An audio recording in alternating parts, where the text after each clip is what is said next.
So, what is meant by a congested area as it relates to FAA regulations?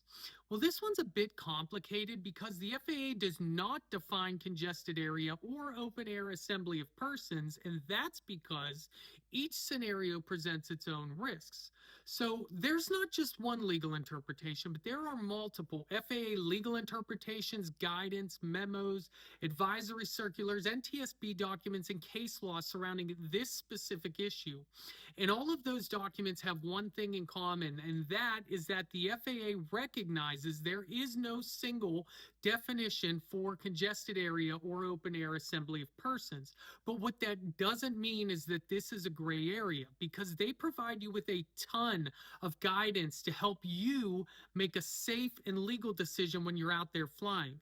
So these guidance documents are talking about the intent, and the intent that the FAA has for you keeping a higher altitude and a further distance away from congested areas is so that they can protect people on the ground.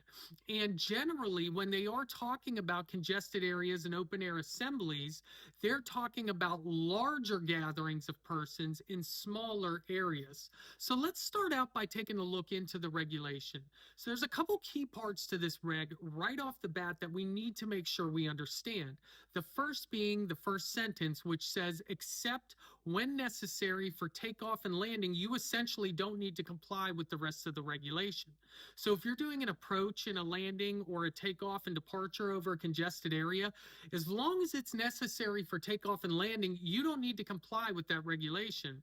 Now, they make it clear that you can't take advantage of that part of the reg.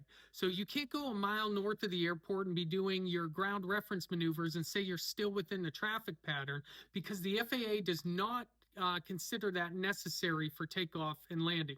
Now, the next part is anywhere. So forget the rest of the regulation for a second. Anytime you are flying, you have to be at an altitude where if you lose an engine, you can make an emergency landing without causing hazard to persons and property on the ground. Now, let's get into the congested area part of the reg. So with congested areas, the FAA talks about cities, towns, settlements, and open air assemblies of persons. We're used to looking at our sectional charts and seeing those yellow areas and associating those with congested areas. And those are a great starting point because they are highly populated areas. But the FAA also makes it clear that you can't just use those areas for planning. You have to know the NOTAMs and the local area to where you're flying and what you're wanting to do for your mission to make the best decision when you're out there determining whether it's congested or not.